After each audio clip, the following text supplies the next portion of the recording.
Okay, what else do I need to do on Conscious Self? Okay, good question. So you got to go into the labyrinth of the guilt complex. You're not guilt. You got to fix that up. So watch the Twilight Zone called Shadow Play. It's a depressing episode, but watch that episode, the two versions, the original and the updated one. The updated one is a little more informative.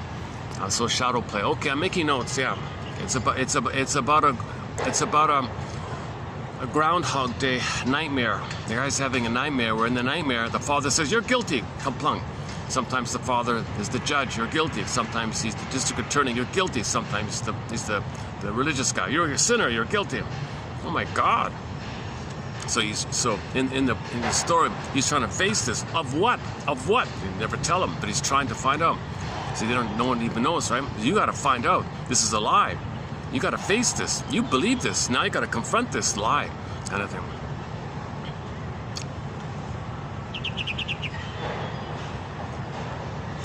And there's a lot more to it there. The Franz Kafka story, similar, a little bit similar. Guy's told he's guilty of what? No one tells him. He goes through this whole bureaucracy. No one tells him. Well, that's the idea. We feel guilty. We don't know why. Okay, so there is no legitimate answer. You made yourself feel guilty in an attempt to get along with your mother. So can you face this quote-unquote truth that you're the captain of your fate? You decided this, so you're the captain of your fate. If you can get this secret, it can free you from a useless burden like that. Okay, that's a line from another Twilight Zone episode called "One Life Furnished in Early Emotional Poverty."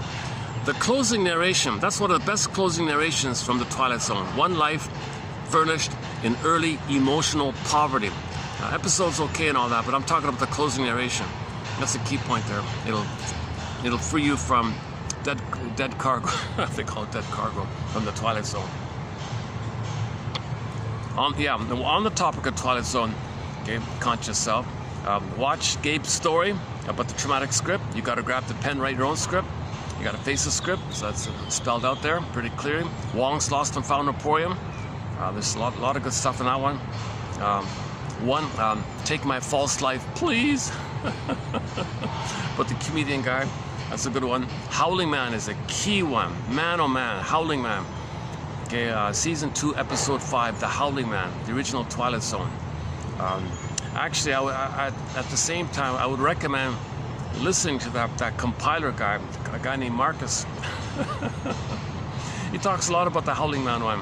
He offers the best interpretation, I think. So look up, or better yet, just get the whole collection, 1001 Whims of the Mind, and look for those videos where he talks about the Howling Man.